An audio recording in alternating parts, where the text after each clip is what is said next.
Sir ये सियासत का हुस्न ये होता है कि तमाम जो जमातें हैं वो मिलकर साथ चलाएं, लेकिन हम देखते हैं कि पीटीआई एक तरफ होती है और तमाम बाकी जितनी जमातें हैं वो पीटीआई के हमेशा से मुखालिफ रही हैं।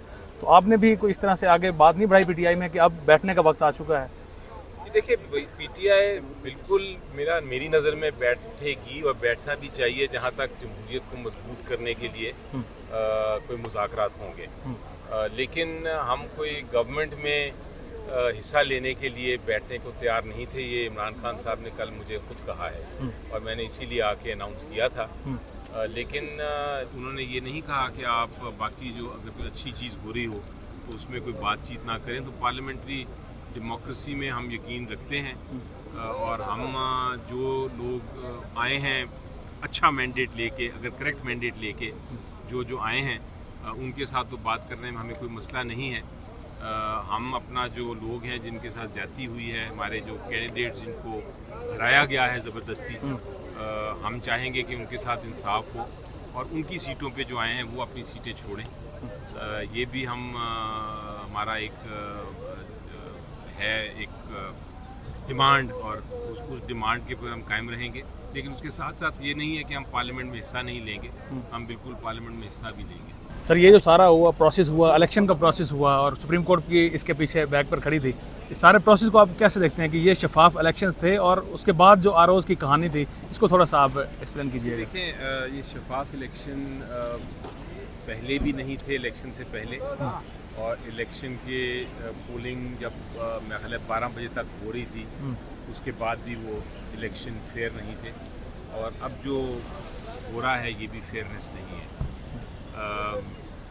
बहरहाल जो खुशी की बात है इस सारे मंजर में वो ये है कि जो पाकिस्तानी कौम है उसने बड़ा उसने जो काम किया है वो तारीख़ में मेरा ख्याल है किसी मुल्क की तारीख़ में नहीं किया गया कि इन सारी मुश्किलात के बावजूद कि प्री पोल रिगिंग भी हो रही थी और उसके बाद भी रिगिंग हुई और अब भी जो हो रहा है वो देखने के बावजूद पोलिंग दिन पे उन्होंने आराम से आके वोट किया है और अपना हक अदा किया है और उनको अब समझ आ गई है कि हमारी आइडेंटिटी क्या है। उनको शनाख्त अपनी नज़र आ गई है, समझ आ गई है और उनको ये भी समझ आ गई है कि वोट की ताकत कितनी होती है।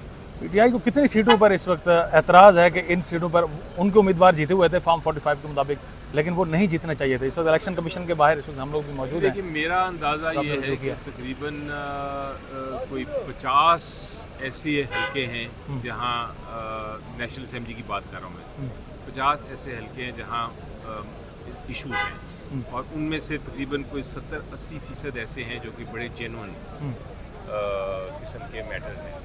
तो उस लिहाज से अगर देखा जाए तो मेरा ख्याल है कि तकरीबन 140 और 50 के दरमियान सीटें होनी चाहिए थी पीटीआई की।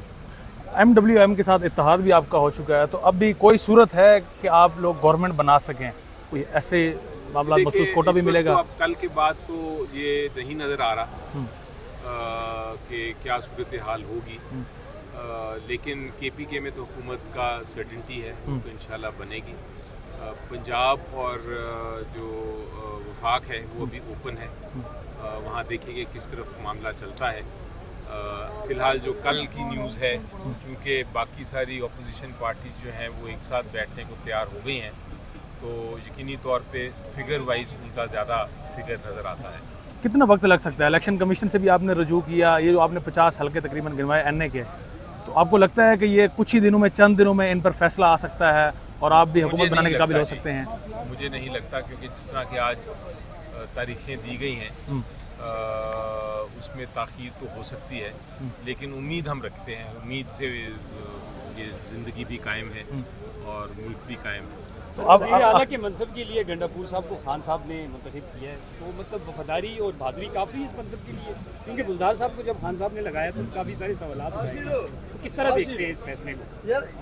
जी देखिए, आपने अपनी जो टीम का जो बेस्ट बैट्समैन है उसी को ओपनिंग के लिए भेजना होता है और यकीनी तौर पे जो हमारी मुशावरत के बाद जो फैसला हुआ कि वो बेस्ट बैट्समैन हैं इस मनसब के लिए, तो उनको चूज़ किया गया। अगर उनके अलावा कोई आप और रिकमेंड करना चाहते हैं या समझते हैं कि कोई बेहतर है तो वो आप डिबेट कर सकते हैं। सर ज़रूर बाबर आपका सलीम हक खान है। सवाती है मनसेरा से, वो भी डटे रहे खान के साथ 9 मई के बाद, और इसके सिर्फ अलावा सिर्फ डटे रहने का नहीं जी जी सवाल होता है, इसमें बहुत सारी कंसिडरेशंस होती हैं कि लीडरशिप क्वालिटी क्या है, जो उनके नीचे या उनके साथ जो काम करने को कितने लोग तैयार हैं, एक्सेप्टेबिलिटी क्या है, वगैरह वगैरह, तो सब कुछ देखना पड़ता है।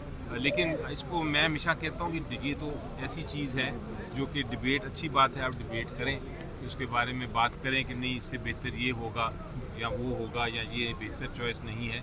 वो डिबेट जारी रहनी चाहिए, उससे फिर सीखता है इंसान। लेकिन फ़िलहाल तो ये पोजीशन ये बताइए कि कुछ ज़राए से खबरें आ रही थी कि पाकिस्तान पीपल्स पार्टी तहरीक इंसाफ के साथ इत्तेहाद करना चाहती है। अभी शरद मर्द साहब ने इस चीज़ का इंकशाफ किया कि करना चाहती थी।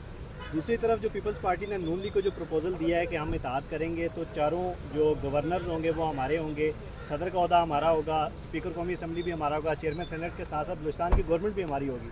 तो क्या समझते हैं कि वो नून लीग के साथ क्या करने जा रही है, वो किस तरफ क्या कर रही है? देखिए जी, वो तो उनसे सवाल पूछें। जहाँ तक मुझे इल्म ये है कि हमारी तो कोई बातचीत पीपल्स पार्टी से नहीं हुई थी, ना उन्होंने कोई ऑफिशियली ऐसा कहा था कि हम मुलाकात करना चाहते हैं।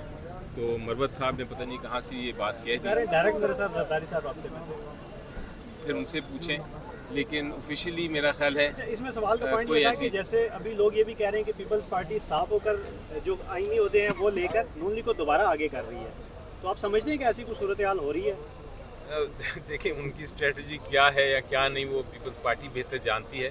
लेकिन उनका जो फैसला है वो उन्होंने जो अनाउंस किया है उसके मुताबिक तो वो गवर्नमेंट में नहीं हिस्सा लेंगे, लेकिन वो जो इम्पोर्टेंट और अहम पोस्ट हैं वो ज़रूर ले लेंगे। तो वो मेरी नज़र में वो यही, इसका यही मतलब होता है कि वो हुकूमत का हिस्सा हैं। अगर आप हुकूमत से या हुकूमत जो जमात हुकूमत बनाने जा रही है उससे कोई फ़ायदा उठा लेते हैं तो फिर आप उसका हिस्सा ही होते हैं, बेशक आप मिनिस्ट्री ना लें।